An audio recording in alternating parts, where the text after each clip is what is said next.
Hello, William. Hi, Freddy. Long time no see. It's been a very, very long time. How have you been? I've been good. I was in Amsterdam. As was I. I was with you.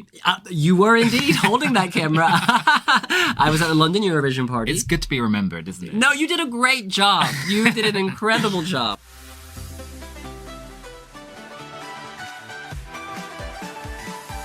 I wasn't at the London Eurovision party, but I was watching the London Eurovision party, and I actually had a lot of FOMO this year. It looked really, really good. It was fantastic. Yeah. The venue was great.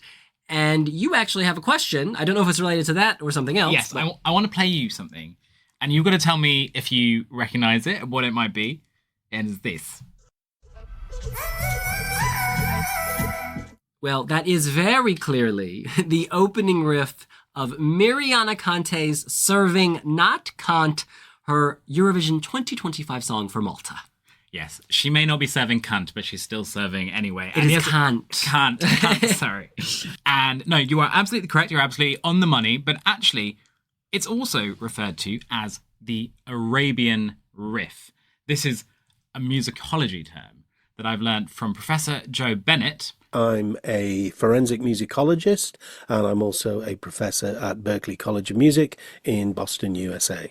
Oh, do do do do do do do do do do do do. And you know the lyrics to it? There's a place in France where the naked ladies stand. That's the same in the UK. Yeah, same in the a US. hole in the wall where the men can. Yes, indeed. It's creepy, and I don't think it's being allowed anymore. No, but that's what we used to But how sing. funny that kids all over the world know the exact same tune, melody, and indeed lyrics. Yeah, and that's because it's a riff. I don't actually know where the lyrics come from, but the riff itself dates back to the 1900s, as Joe Bennett will explain.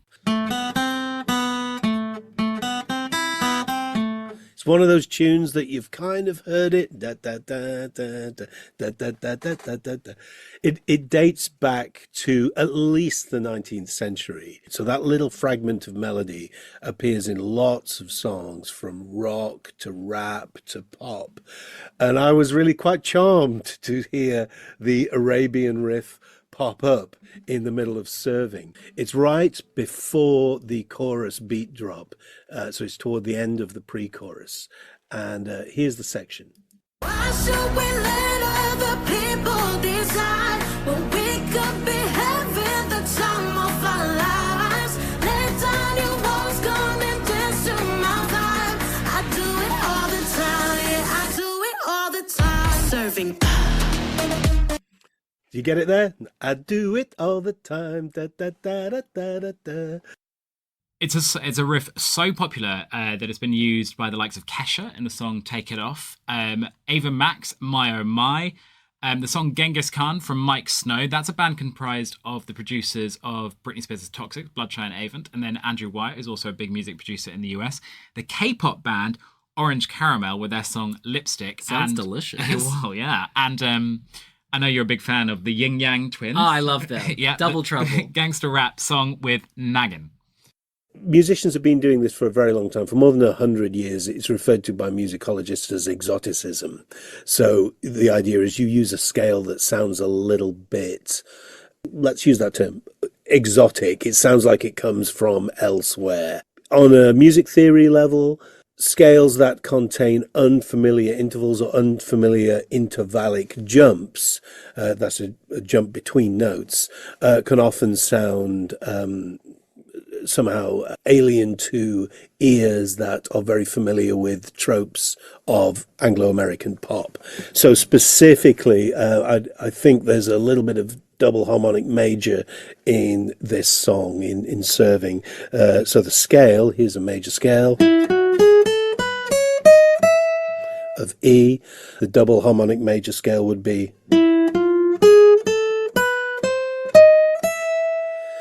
And you can immediately hear it sounds a little bit more sort of Arabic to our English ears, and that's it's a very common device. It appears, for example, in Dick Dale's Misalou, which a lot of people will know as the Pulp Fiction theme. You know, and I can't really do all that tremolando picking, you know, that he does on the record. So. The idea of the double harmonic major, we often associate it with Arabic cultures, and it actually does appear in many authentic examples of Arabic culture. But that's a thing that Eurovision songwriters have always done, I would say. They take a little bit of music theory or sometimes a little bit of instrumentation from a particular European culture, and they mash it up with just enough what we might call mainstream Europop. And whatever other influences they want, reggaeton, disco, or whatever is mainstream at the time. Now, Freddy, this Arabian riff, also known as the Streets of Cairo, the Poor Little Country Maid, the Snake Charmer song, so many names, this has been published in different forms, and it's not actually clear where it's from. No, that's right. It's the melody is meant to evoke kind of feelings of Arabic culture. Some people attribute it to coming from Algeria, some people attribute it to France, but when it's used, Joe Bennett tells us that it's meant to represent something kind of exotic for our ears. One of the more substantial theories of the psychology of creativity might be best summarized as everything is a mashup. That is, the act of creativity is taking two or more disparate things, and putting them together in an unusual way. And we think about that all the time with pop music, don't we? We hear an element of this, an element of that. It's a very self-referential art form. And Eurovision songwriters are very, very sophisticated at putting just, a soupçon of one bit of geography and a soupçon of another, and you hear it all come out in the music. Yeah, and it's not new to Eurovision, is it? We hear this every single year. Ukraine is very, very good at mixing different genres. So they'll take sort of Ukrainian folk, and then they'll pair it with what some people might describe as, mainstream electro, which could be from anywhere. Yeah, exactly. It's kind of bridging the gap from a culture that may not be known by everyone to kind of familiar sounds that everyone knows. Netta with Toy did this very, very well. The Mizrahi elements in the chorus. Yeah. Not your toy. Dun, dun, dun. Yeah. Oh, well, another artist who does exactly that. Tell me. Miriana Conte. Now, we actually spoke at the London Eurovision party. I was on the live stream with her, and someone named Freddy, who may or may not be in the room with me right now, asked the question if Middle Eastern music influences her, and this is what she said. And there's a question from Freddy I saw in the chat, and Freddy asked, he said, does your song have any Middle Eastern influence? It does, actually. I mean, I love Middle Eastern sounds, and I think they always have a bit of influence in my songs. Like, if you go back to listen. So, yeah, there you go. Yeah. It is in Kant. Exactly. Or, sorry, serving. And she has done this before. She is right. There are many, if you go on her Spotify, you can hear it's a lot of her music, apart from Venom, which she told you afterwards, is very inspired by kind of Arabic elements. Here is one of her previous entries for the Maltese national selection from 2022, I believe. It's called Look What You've Done.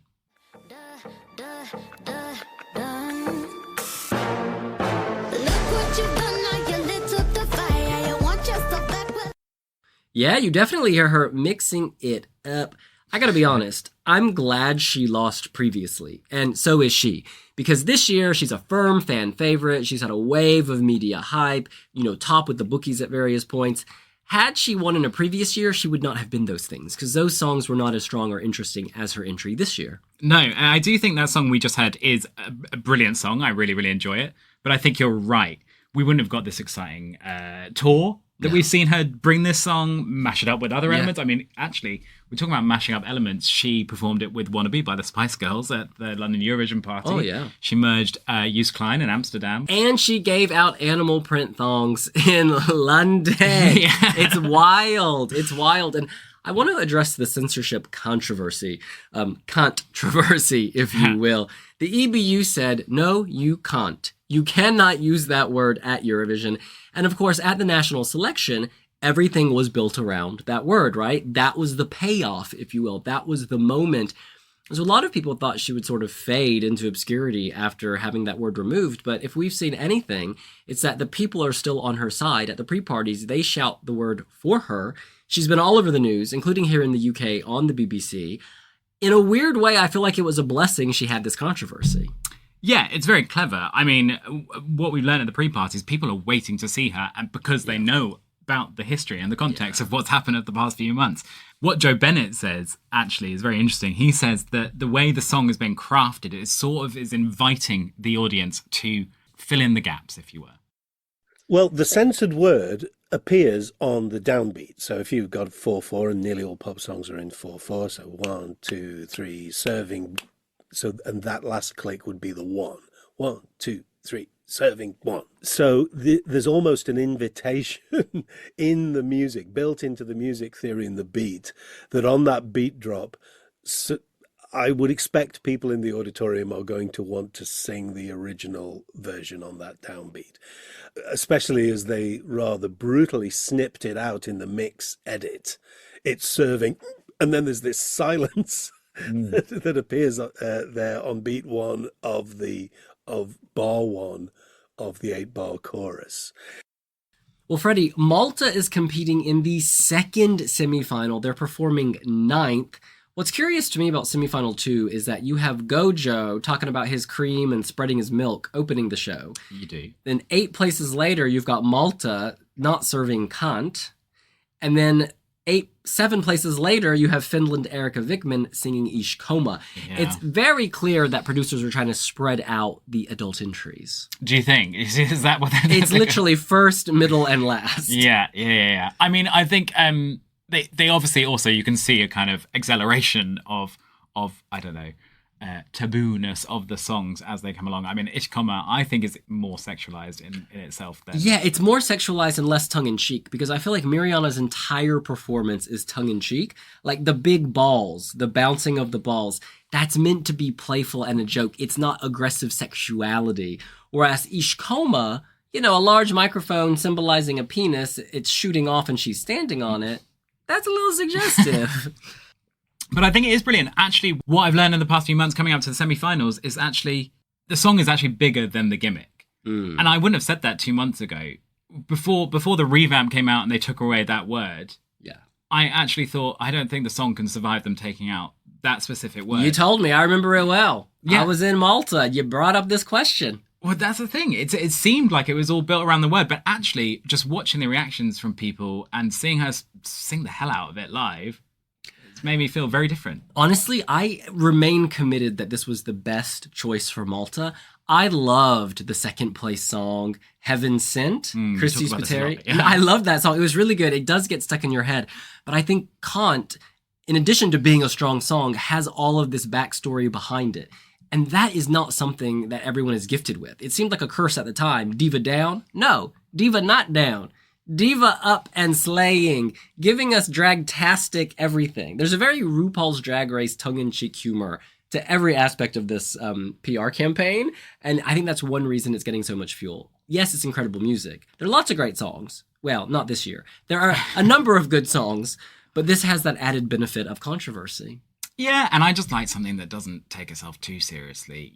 We're all there for Eurovision to have fun. That is the point of the show, It takes itself unseriously. However, she has a serious voice. Yes. And she delivers. She's got the talent to back it up. She hits. Yeah. But no, I love Miriana Conte. She is is she the star of the pre-party circuit? I genuinely think she is. I think she's the person everybody is waiting for every time. Yeah, no, it's great. And when you talk to her, you understand why. With her beautiful accent. Beautiful accent. And she's so honest and she's so funny. And our girl flits between topics like no other. I know, she's but I love energetic. it. She's energetic, frenetic. She giving me life. Can it win?